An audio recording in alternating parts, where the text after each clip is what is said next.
그 유명한 소설 작가 톨스토이가 여러 소설을 썼습니다. 그 중에 사람은 무엇으로 사는가라고 하는 단편 소설이 있습니다. 그 소설의 내용을 소개하면 러시아의 한 농촌에 가난한 농부가 살고 있었습니다. 이 농부는 남에게 해로운 일은 한 번도 해본 적이 없고 아주 착하고 진실하게 살았습니다. 그러나 이 가난한 농부에게 흠은 다른 것이 아니라 너무 어렵게 산다는 거예요. 가진 것이 없고 그 어떤 것도 흠잡을 수가 없는데 오직 가난만이 그의 덜미를 잡았습니다. 남편은 산에 가서 나무를 패다가 그것을 이 집 저 집에 팔기도 하고 또 시장에 내다 팔기도 했습니다. 가난한 가정이었지만 아주 행복했습니다. 아내가 임신을 해가지고 만삭했어요. 오늘 내일 그랬습니다. 그런데 하루 남편이 산에 나무를 하러 갔다가 큰 나무를 잘랐는데 그 나무에 그만 깔려서 현장에서 즉사했습니다. 아내는 남편을 잃은 슬픔을 견딜 수 없는 큰 고통이었지만 그럼에도 불구하고 오늘 내일 하던 그 아이가 태어났습니다. 아버지가 죽은 지 3일 만에 그것도 예쁜 딸 쌍둥이가 태어났습니다. 남편은 죽었지만 남편이 남기고 간 이 두 딸 아이가 이 엄마에게는 큰 위로가 되었습니다. 동네 사람들이 와서 축하해 줬습니다. 그러나 한편으로는 아빠 없이 엄마 혼자 어린 갓난아기 쌍둥이를 키운다는 게 보통 일이 아닙니다. 그때 하나님께서 미가엘 천사에게 남편이 죽은 지 3일밖에 안 된 쌍둥이를 낳은 그 엄마를 불러오라고 명령을 내렸습니다. 그래서 미가엘 천사가 쌍둥이 엄마의 영혼을 취하러 세상으로 내려왔습니다. 이 엄마는 두 딸을 품에 꼭 안고 자다가 자기를 데리러 오는 미가엘 천사를 봤습니다. 그리고 그 천사한테 애걸복걸했습니다. 천사님이 보시다시피 지금 막 태어난 이 까난 아기들이 있습니다. 애 아빠도 없는데 이 핏덩이를 두고 제가 어떻게 갑니까? 며칠 전에 애들 아빠는 죽었어요. 이 아이들을 두고 어떻게 갑니까? 그러면서 미가엘 천사한테 애걸복걸했습니다. 이 미가엘 천사는 그 애엄마의 애원을 듣고 보니까 아무리 하나님이라도 그렇지 이런 엄마의 영혼을 불러오라고 하는 이 하나님의 명령이 이해가 되지 않았습니다. 아니 사흘 전에 아버지가 죽었고 이제 태어난 지 하루밖에 안 된 아이를 둔 엄마의 영혼을 불러오라고 하시는가? 하나님께서 뭔가 잘못 생각하신 것이다.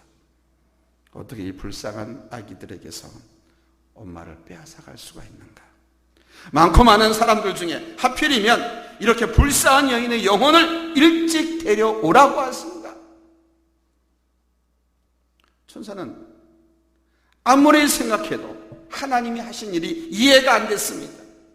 그래서 하나님의 명령을 거역하고 그냥 하늘로 돌아갔습니다. 하나님께서 이 미가엘 천사를 다시 불렀습니다. 아니 미하엘아, 너 어찌해서 그 영혼을 안 데려왔느냐? 하나님, 이제 막 태어나서 아무것도 모르고 아빠도 없는 어린 아이에게서 엄마를 어떻게 빼앗아올 수 있습니까? 하나님, 그거 너무하신 거 아니에요? 제가 아무리 생각해도 이해가 안 됩니다. 특히 그 엄마가 내 바지경에 붙잡고 내가 아니면 이 불쌍한 아이들 누가 돌봤냐? 아이들 죽습니다 하면서 애걸복걸하는데 어떻게 제가 그 엄마를 데려올 수 있습니까? 그런데 하나님은 그 미하엘 천사의 얘기를 다 듣고도 아니다, 즉시 다시 가서 그 애엄마를 데려오너라 하고 명령했습니다.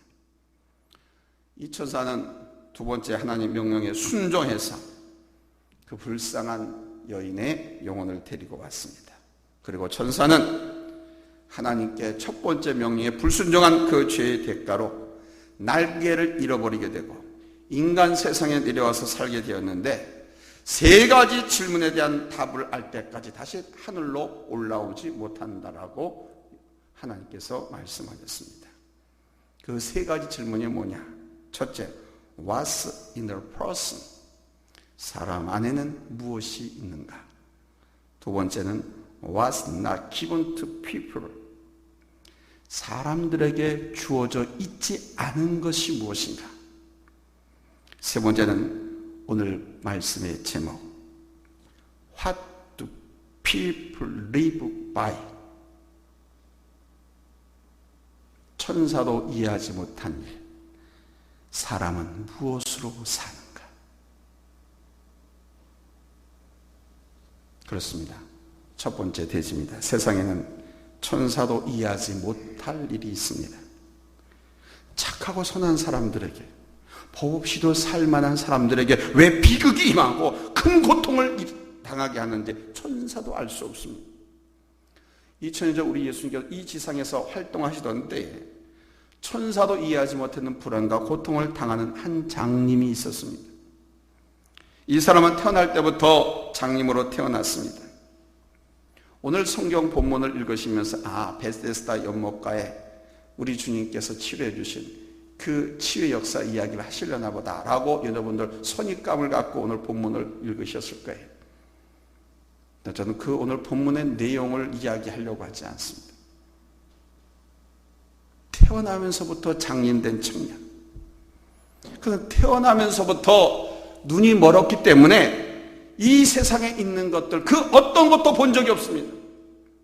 어떻게 생겼는지조차 모릅니다. 그냥 깜깜한 세상에서 태어나서 깜깜한 세상을 살아왔습니다. 나는 왜 눈 없이 세상에 태어났을까? 이유도 알 수 없었습니다. 그의 하루하루 삶은 고통의 삶이었죠. 그도 욥처럼 생애를 저주하며 부르짖었는지도 모릅니다. 어찌하여 내가 태에서 죽어 나오지 아니하였던가? 어찌하여 내 어머니가 해산할 때에 내가 숨지지 아니하였던가? 나는 음식 앞에서도 탄식이 나며 내가 앓는 소리는 물이 쏟아지는 것 같구나.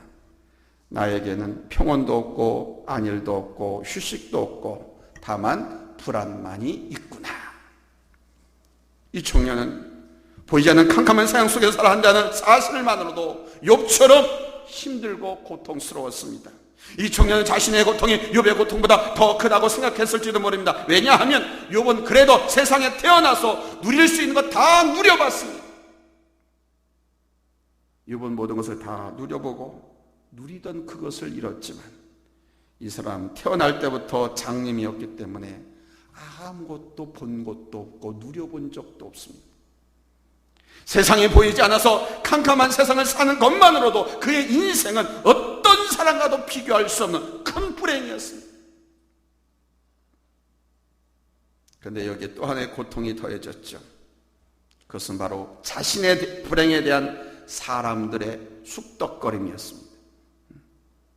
사람들은 그가 하나님 앞에 큰 죄를 지었기 때문에 장님이 태어났다라고 말했습니다. 그러니까 장님으로 태어난 이 사람의 불행은 아무리 생각해봐도 자기는 저주받을 일을 한 적이 없었습니다. 그는 지금까지 장님으로 살아왔지만 누구를 속이거나 사기를 치거나 거짓말하거나 부모에게 불순종한 적이 없었습니다.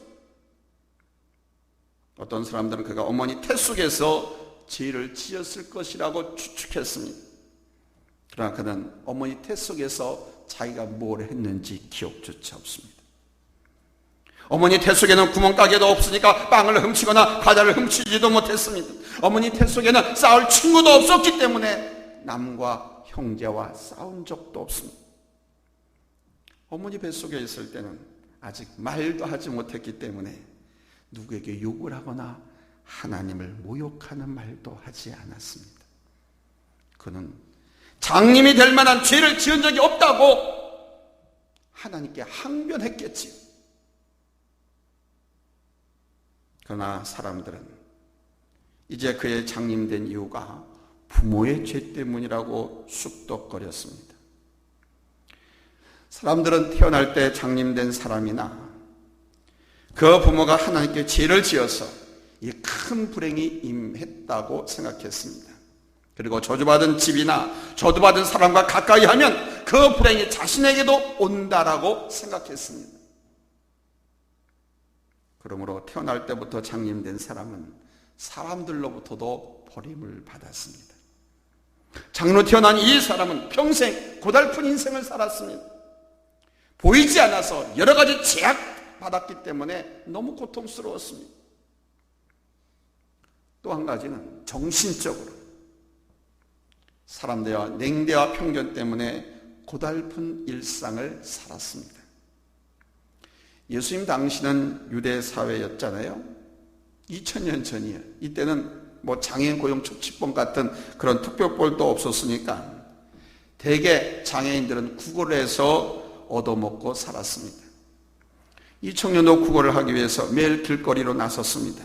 먹고 보면 포도청이라고 먹고 살아야 하기 때문에 구걸을 하러 나섰던 어느 날 그는 이 세상에서 가장 자비로우신 우리 예수님과 그 자비로우신 우리 예수님을 따르는 제자들을 만나게 됩니다. 이 불쌍한 사람은 최소한 이 자비로우신 예수님과 예수님의 제자들로부터는 동정받을 줄로 생각을 했습니다. 예수님은 나를 이해하시겠지. 예수님과 예수님의 제자들은 세상 사람들처럼 그렇게 쑥덕거리는 것처럼 추측하고 생각하는 것처럼 나를 그렇게 생각하지 않겠지라고 생각했습니다. 그러나 그것은 오판이었습니다. 예수님과 함께 길을 가던 예수님의 제자들조차도 이 장님에게 냉정했습니다. 그들은 그 같은 시대에 살던 사람들을 품었던 똑같은 생각, 즉 그가 장님으로 태어난 이유가 부모나 본인이 죄를 지었기 때문에 벌받아서 저렇게 태어났다라고 생각했습니다. 예수님의 제자들조차도. 유대인들 사회에서 아이를 임신한 여인이 우리 기독교가 아닌 이방인들의 그 종교 행사에 참여하면 아이가 태어날 때 눈이 멀어서 태어난다. 그래서 이방 종교 미신을 섬기는데 가지 못하도록 그렇게 말로서 금하는 전설이 있었어요.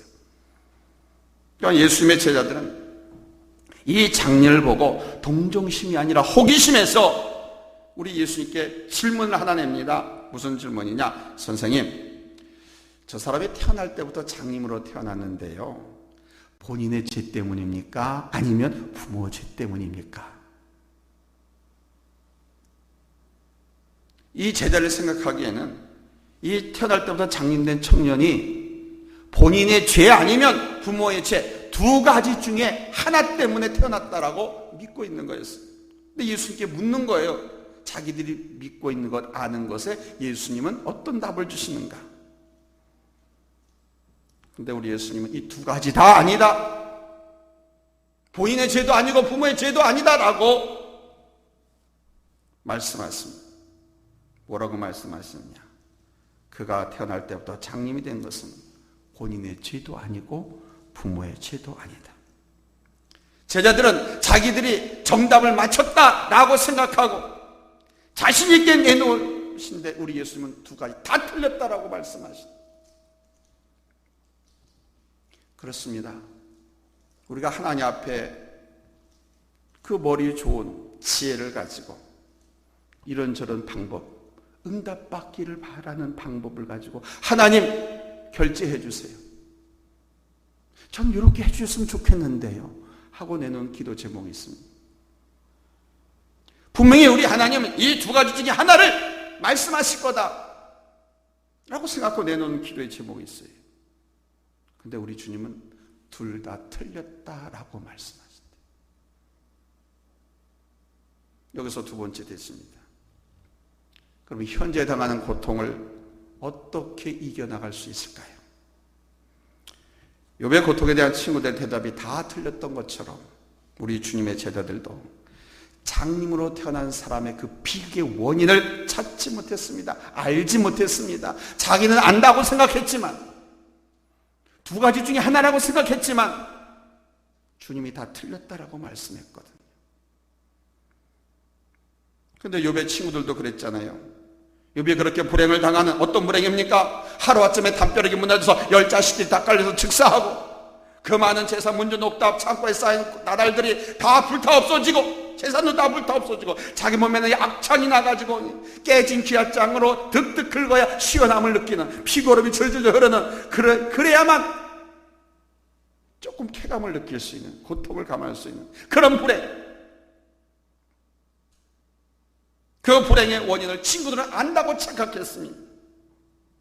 장님의 비극이 본인이나 부모의 죄라고 단정지은 예수님의 제자들, 그들은 욥의 친구들 마냥 하나님께 책망받아 마땅했습니다. 욥기 42장 7절 말씀을 보면 여호와께서 대만 사람 엘리바스에게 이르시되 내가 너와 네 두 친구에게 노하나니 이는 너희가 나를 가리켜 말한 것이 내 종 욥의 말같이 옳지 못함이니라. 성경에서 우리 하나님은 버럭 화를 내시며 힘이 놓았으며 큰 소리로 야단치셨다 이렇게 표현하지 않습니다. 잘못됐다, 틀렸다, 옳지 못함이다 이렇게 말씀하시는, 하나님께서 책망하시는 거예요.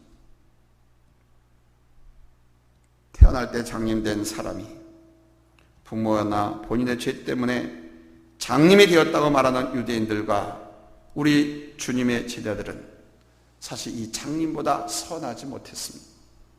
더 거룩하지도 못했어요. 더 하나님을 사랑하지도 않았습니다. 더 진실하지도 못했습니다.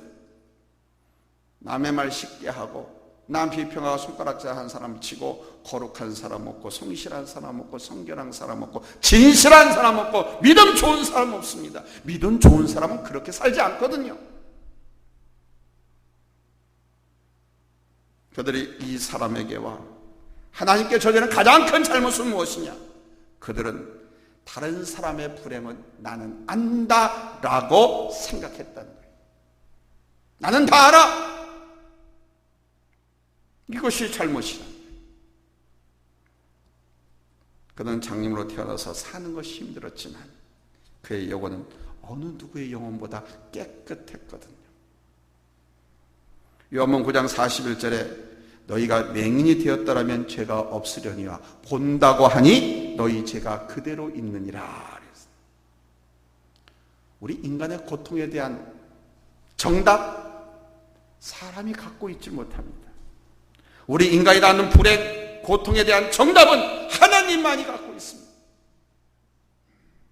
특히 선한 사람들이, 법 없이도 살 수 있는 사람들이 왜 고통을 당하고 어려움을 당하는지 그 이유, 우리 인간은 그 누구도 답을 갖고 있지 못합니다. 예수님의 재림의 시기를 천사도 모르는 것처럼 선한 사람들이 왜 고통을 당하는지 인간은 답을 알 수가 없습니다. 누만 아시는가? 하나님만 알고 계십니다. 우리가 알아야 할 것은 현재 당하는 고통을 어떻게 이겨나갈 수 있는가 하는, 바로 여기에 포커스를 맞추고 답을 찾아야 합니다. 성경에는요, 이유를 모르는 고통을 당하는 사람들이 어떻게 그 고통을 헤쳐나갔는가, 하나님께서 불행을 당하고 어려움을 당하고 고통을 당한 사람이 있느냐, 너희 이렇게 살아라 하고 알려주는 대답으로 성경에 가득 차 있습니다. 어떤 의미에서 성경 전부 내용이 이것이다 라고 말해도 과언이 아닙니다. 하나님, 죄는 인류의 조상 아담과 하와가 짓지 않았습니까? 그들이 죄를 지을 때 우리는 어떤 역할도 한 적이 없습니다. 아니, 우리는 태어나지도 않았었는데요. 그런데 왜 인류 조상이 지은 그 죄 때문에 우리 인간이 이렇게 고통을 당해야 합니까? 불신자를 믿지 않는 사람들은 우리 기독교에서 원죄를 이야기하면 아담과 하와가 지은 그 선악과를 따먹은 하나님과의 그 언약을 깨트린 그 죄 때문에 죽어야 하고 고통이 와야 하고 아파야 하고 죽도록 노동을 흘리면서 땀을 흘리면서 일을 해 먹고 산다고 하는, 왜 이것을 왜 우리가 당해야 하냐고 성경에서 말하는 것을 이해하지 못한다라고 말합니다. 그리고 그게 왜 죄냐고 말합니다. 좋은 거 보암직하고 뭐 비싸서 먹었는데 그게 뭔 죄냐고. 그게 무슨 뭐 마약도 아니고 그게 독약도 아니고 보암직하고 먹음직스럽고 좋은 건데 왜 하나님 그걸 먹지 말라고 그래 놓고 당신이 먹지 말라는 그걸 따먹으니까 왜 인간에 이런 고통을 줬냐라고 말합니다. 신학자들이 거기에 대한 해답을 여러 가지로 설명을 하지만 완전하게 이해시킬 만한 대답은 없습니다. 성경적으로 답을 주면 믿지 않으면 이해가 되지 않는 답밖에 없어요. 선한 사람이 왜 이유 없는 고통을 당하는지, 여러분 그 대답은 오직 우리 하나님만 알고 계신 줄로 믿습니다. 아멘. 그래서 이 소경이 당한 불행은 우리 하나님께서 하시고자 하는 일을 나타내고자 함이라는 겁니다. 이 소경은 적어도 자비롭고 참 긍휼이 넘치신 막 병자, 가난한 사람, 죄인들의 친구 막 그렇게 소문났자요. 그런 우리 예수님의 제자들은 좀 다를 줄 알았었습니다. 이 소경은. 그런데 다른 사람들과 똑같이 이 장님된 소경을 비난하는 거예요. 주님의 제자들도. 그러나 잠시 후 우리 예수님께서 하신 말씀을 듣고 이 청년은 지금까지 자기의 불행에 대해 가졌던 모든 의문을 여러분 한 방에 해결받은 줄로 믿습니다. 본문 3절에 예수께서 말씀하시잖아요. 예수께서 대답하시되 이 사람이나 그 부모의 죄로 인한 것이 아니라 그에게서 하나님의 하시는 일을 나타내고자 하십니다. 예수님의 이 말씀 속에 바로 그 장님된 소경이 왜 눈이 멀었는지 그 이유가 나타나 있습니다. 욥도 자신의 불행을 하나님이 버리셨기 때문이라고 원망하고 생각한 적이 있었습니다. 욥기서 28장 8절로 9절을 보니까 내가 앞으로 가도 그가 아니 계시고 뒤로 가도 보이지 아니하며 그가 왼쪽에서 일하시나 내가 만날 수 없고 그가 오른쪽으로 돌이키시나 배울 수 없구나. 욥기 30장 20절에 내가 주께 부르짖으오나 주께서 대답하지 아니하시오며 내가 섰사오나 주께서 나를 돌아보지 아니하시나이다. 태어날 때부터 장님된 청년도 자신의 불행은 하나님이 자기를 멀리한 까닭, 자기를 돌보지 아니하였기 때문이라고 생각하고 아마 눈물로 한탄하면서 원망하면서 수많은 날들을 지새웠을 겁니다. 그러나 그 청년이 날 때부터 장님된 고통은 하나님께서 그 청년에게 관심을 안 두셨거나 잊어버려서 그가 날 때부터 장님되는 불행한 사건이 일어난 것이 아닙니다. 하나님은 그를 위해서 계속해서 일하고 계셨습니다. 그가 알던 모르던 하나님은 그를 위해서 일하고 있습니다. 본문 3절에 보니까 그에게서 하나님이 하시는 일을 나타내고자 하십니다. 그 청년이 태어날 때부터 장님으로 태어난 불행이 임한 것은 바로 하나님의 일을 나타내고자 합니다. 아멘. 말씀 맺겠습니다, 여러분. 하나님은요, 우리의 불행을 재료로 해서 위대한 일을 만들어 가시는 분.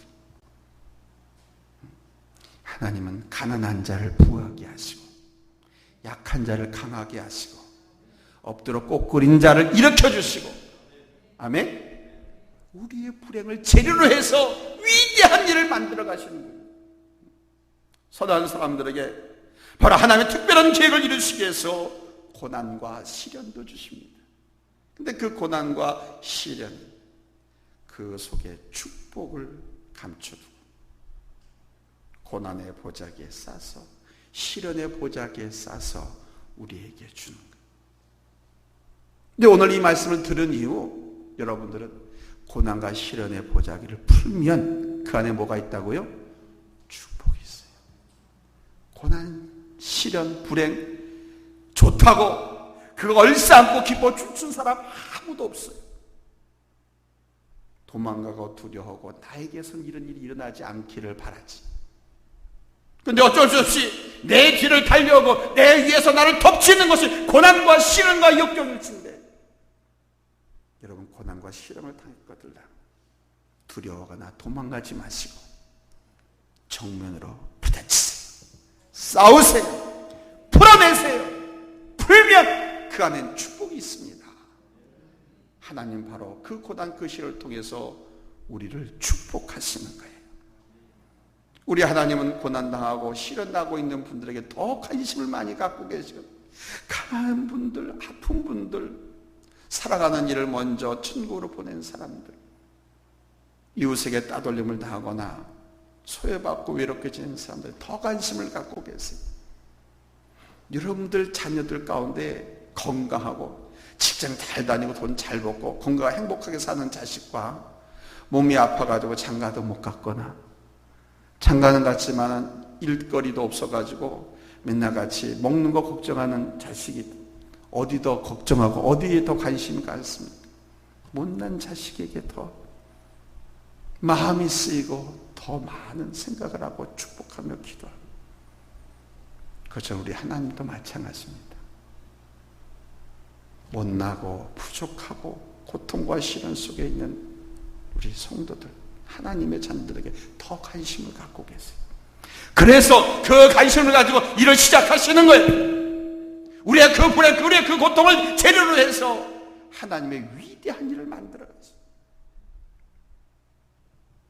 오늘 하나님께 예배를 드리며 이 말씀을 받는 여러분의 인생에 혹여 고난과 아픔이 있을지라도 그것이 곧 우리 주님의 영광을 드러내는 영광스럽고 복된 결과로 곧 머지않아 나타날 것을 기대하시면서 하나님 앞에 찬송하시고 기도하시고 인내하시면서 여러분 믿음으로 승리하시기를 예수님의 이름으로 축복합니다.